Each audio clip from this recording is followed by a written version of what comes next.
اعوذ باللہ من الشیطان الرجیم بسم اللہ الرحمن الرحیم الحمدللہ رب العالمین۔ ناظرین، آپ جانتے ہیں کہ رد الحاد کے بارے میں ہماری گفتگو کا سلسلہ جاری و ساری ہے۔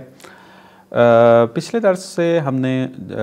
جناب جاوید اختر صاحب ان کے نظریات کو رد کرنا شروع کیا ہے۔ پچھلے درس میں ان کا ایک کلپ جو ہے وہ بیان کیا تھا، یہاں پر نشر کیا تھا، کہ جس میں یہ فرما رہے تھے کہ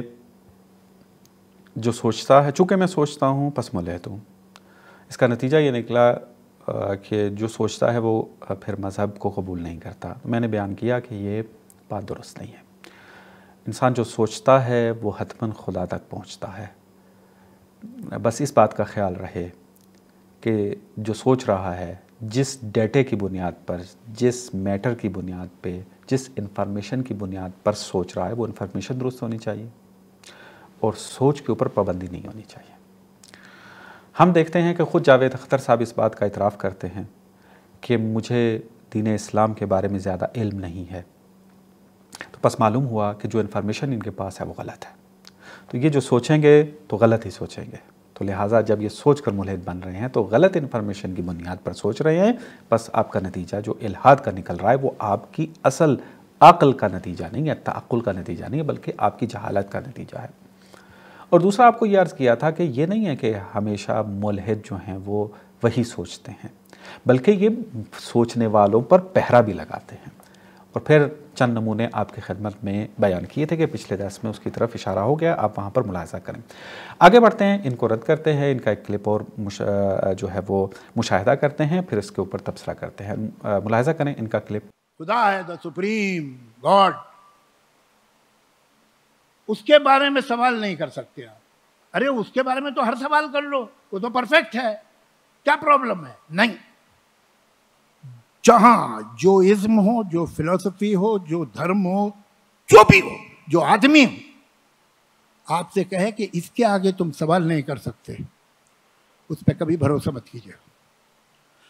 ہم سوال کرنے کا رائٹ نہیں کھو سکتے۔ پہلے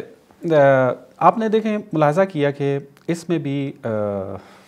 یہ اس بات کا تاثر دینے کی کوشش کر رہے ہیں کہ مذہب جو ہے، دین جو ہے، وہ خدا کے بارے میں سوال کرنے سے روکتا ہے کہ خدا کے بارے میں سوال مت کرو، چونکہ سوال جو ہے وہ انسان کا ایک نیچرل حق ہے، طبیعی حق ہے اس کا، تو لہٰذا سوال تو کرتے ہیں، جو بھی روکے گا وہ غلط ہے۔ ہم بھی آپ کے ساتھ ہیں کہ جو مذہب بھی سوال کرنے سے روکے، پتہ چل جائے گا، یہ علامت ہے اس بات کی کہ وہ مذہب جو ہے وہ باطل ہے، کیونکہ اگر وہ سچا ہوتا تو کبھی بھی سوال کرنے سے ڈرتا نہیں، سوال سے منع نہیں کرتا۔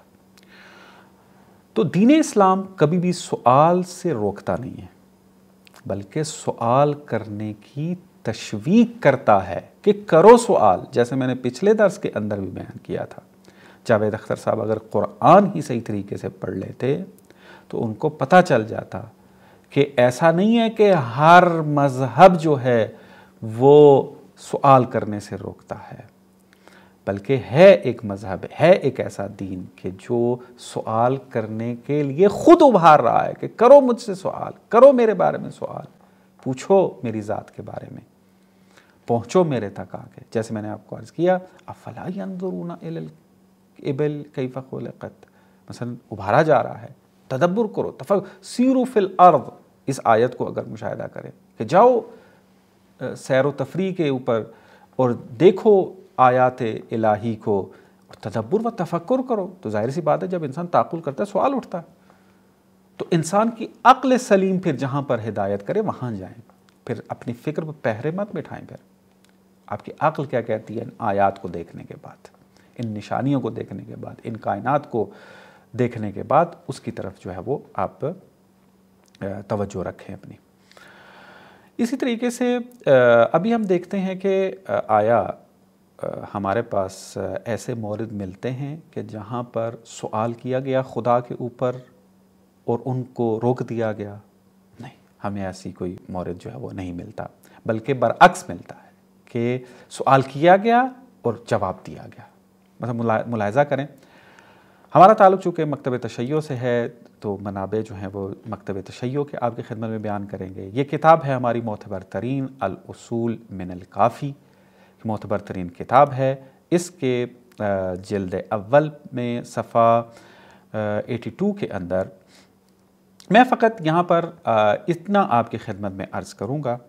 کہ سوال کیا جا رہا ہے اور امام جواب دے رہے ہیں۔ اس طرح کی بہت ساری روایات ہیں، میں نمونے کے طور پہ بعض آپ کی خدمت میں بیان کر رہا ہوں۔ مثلا یہاں پر آپ دیکھیں، پہلی جو روایت ہے یہاں پر راوی یہ کہہ رہا ہے کہ سألت ابا جعفر علیہ السلام عن التوحید، میں نے سوال کیا توحید کے بارے میں، خدا کے بارے میں۔ تو کیا امام نے منع کر دیا؟ آپ پوری اس روایت کے اندر دیکھیں، جواب دیا ہے، منع نہیں کیا۔ اسی طریقے سے اگلی روایت میں جائیں، ارشاد ہو رہا ہے، یہاں پر راوی کہہ رہا ہے کہ سئل ابو جعفر الثانی، کہ امام سے جو ہے وہ سوال کیا گیا کہ یجوز ان یقال للہ انہ شیء، کہ آیا ممکن ہے خدا کے لیے یہ کہنا کہ وہ شے ہے؟ خدا کے بارے میں سوال ہو رہا ہے، سوال پوچھا جا رہا ہے، حتیٰ یہاں پر مناظرے موجود ہیں، اعتراض کیا گیا خدا کے اوپر۔ اگر سوال کو بے معنی اعتراض لینا چاہتے ہیں، اصول کافی کی بابت کتاب التوحید کو ہی اگر مطالعہ کر لیں، اردو ترجمہ موجود ہے، آپ دیکھیں کتنے اعتراضات خدا پر اٹھائے گئے، سوالات اٹھائے گئے، اور ائمہ علیہ السلام نے کتنی خوبصورتی کے ساتھ جو ہے ان کے جواب جو ہیں وہ عنایت کیے ہیں۔ بس یہ تأثر دینا کہ خدا پر سوال کرنے سے مذہب جو ہے وہ روکتا ہے اور ہمیں حق ہے کہ سوال کریں، ہاں نہیں روکتا، آپ سوال کریں۔ سوالات انسان کے ذہن کو نکھارتے ہیں، انسان کے ایمان میں اضافے کا سبب بنتے ہیں سوال اگر کیا جائے، کیونکہ اس کے اندر جو ایک خلش موجود ہے، جو شک و شبہ آیا ہے، سوال کرے گا جواب ملے گا، اگر سوال نہیں کرے گا جواب کیسے ملے گا؟ تو جواب جب ملے گا، اور جواب کہاں سے لے؟ ذمہ دار افراد سے، اصلی ماخذ سے، اصلی منبع سے، جو کہ قرآن ہے، جو کہ روایات ہے پیغمبر اکرم و اہل بیت علیہم السلام ہیں، ان سے جو ہے وہ استفادہ کرے۔ تو بہرحال اس طرح کی اور بھی بہت ساری ہمارے پاس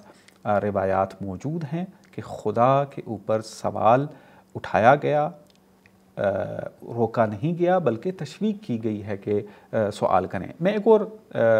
اس کا حوالہ میں نہیں لا سکا، ابھی میرے ذہن کے اندر وہ آیا، اگرچہ میں نے شاید کسی درس کے ضمن میں یہ حوالہ پیش کیا ہے، لیکن یہاں پر ابھی ذہن میں آیا ہے اور موضوع سے ریلیٹ ہے، میں آپ کے خدمت میں عرض کیے دیتا ہوں کہ مولا علی علیہ السلام جو ہیں وہ جنگ کے ماحول میں ہیں، دونوں طرف جنگ شدت کے ساتھ جاری ہے، اور ایک بدو جو ہے، اعرابی جو ہے، وہ امام علی علیہ السلام کے بارے میں امام علی علیہ السلام کے پاس آتا ہے اور ان سے خدا کے بارے میں جو ہے وہ سوال کرتا ہے،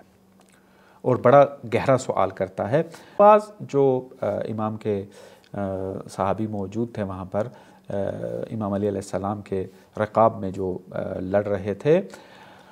انہوں نے دیکھا کہ جنگ کا ماحول ہے اور یہ خدا کے بارے میں سوال کرنے کے لیے آ گیا، تو انہوں نے تھوڑا سا غصے کی حالت میں دیکھا یا تعجب کی حالت میں دیکھا، تو امام علی علیہ السلام نے ان کو روک دیا۔ اسی کے امام فرماتے ہیں کہ اسی توحید کے لیے تو ہم لڑ رہے ہیں اپنے بد مقابل کے سامنے آ کے، یہی جھگڑا ہے ہمارا توحید کا، یہی اگر یہ سوال کر رہا ہے تو یہ بہترین مقام بھی ہے، بہترین سوال بھی ہے، جواب دیں۔ اور بہترین طریقے سے پھر توحید کے اوپر امام نے جو ہے وہ خطبہ ارشاد فرمایا، اور آج وہ توحید کے میدان میں بہترین آپ کہہ لیں کہ گراں بہا وہ کلمات ہیں جن سے استفادہ کیا جاتا ہے۔ امام علی جو ہے وہ جنگ کی کیفیت کے اندر موجود ہیں، اب وہاں پر ایک بندہ آ کے توحید کے بارے میں سوال کر رہا ہے، خدا پر سوال کر رہا ہے، خدا کو ایک کس معنی میں کہتے ہیں بتائیں ہمیں، آپ جو کہتے ہیں خدا ایک ہے، تو امام وہاں پر اس کو روکتے نہیں ہیں، بلکہ وہاں پر دوسروں کو منع کرتے ہیں کہ تم کیوں اس کو تعجب کی نگاہ سے دیکھ رہے ہو، تم کیوں اس کی مذمت کر رہے ہو، یہی مقام ہے، اور اسی توحید کی وجہ سے تو ہم جنگ کر رہے ہیں، تو یہ میں جواب دوں گا، اور جواب دیا، اور وہ آج بھی عقلی بنیادوں پر ایک بہترین جواب ہے اور ان سے استفادہ کیا جاتا ہے۔ تو یہ اختر عباس صاحب کا جو جاوید اختر صاحب کا جو یہ ایک پوائنٹ آف ویو ہے کہ خدا پر جو ہے وہ سوال اٹھنا چاہیے، اٹھایا نہیں دیا جاتا، یہ بات غلط ہے۔ یہ نہ تو کسی اکیڈمک لیول افراد علماء کے پاس گئے ہیں اور نہ کوشش کی ہے، حتیٰ خود بھی اگر جس طرح یہ اپنے میدان میں کوششیں کر کر کے اس مقام پر پہنچے ہیں، اگر تھوڑا سا دینی لٹریچر پہ اتنی محنت کی ہوتی، حتیٰ اس سے بھی تھوڑی کم محنت کی ہوتی، تو یہ آج حالت اور یہ سوالات جاوید اختر صاحب کے نہ ہوتے۔ انشاءاللہ ہم تو دعا ہی کر سکتے ہیں کہ خدا جو ہے وہ ان کو صحیح سوچنے کی، یہ کہتے ہیں نا میں سوچتا ہوں بس مولوی، میں کہوں گا صحیح سوچنے کی توفیق عنایت فرمائے، صحیح انفارمیشن کی بنیاد پر اور صحیح ڈائریکشن کے اندر سوچیں اور پھر ایک نتیجہ جو ملے گا وہ اس کو اپنائیں۔ تو خدا اگر آپ نے خدا کا اس وقت انکار بھی کیا تو خدا آپ کو بخش دے گا۔ اس طرح کی روایات بھی ہمارے پاس موجود ہے، لیکن اپنے وہ غصے کو باہر نکالنا، آپ کے ساتھ کچھ مسائل ایسے بنے ہیں دینی لوگوں کی طرف سے، تو ان کے ریاکشن کے اندر آپ اس طرح کے نظریات بنا لیں، غلط انفارمیشن کو آپ درست کیے بغیر اسی پر ایک نظریہ قائم کر کے پھر کہیں میں چونکہ سوچتا ہوں بس ملحد ہوں، تو یہ باتیں جچتی نہیں ہیں آپ جیسی شخصیت کے اوپر۔ چاہیں گے کہ آپ اپنی انفارمیشن کو ٹھیک کریں، صحیح طریقے سے سوچنا شروع کریں، پھر آپ جس نتیجے پہ پہنچیں تو خدا انشاءاللہ جو ہے وہ آپ کو ہدایت دے گا۔ وصلی اللہ علی محمد و آل محمد۔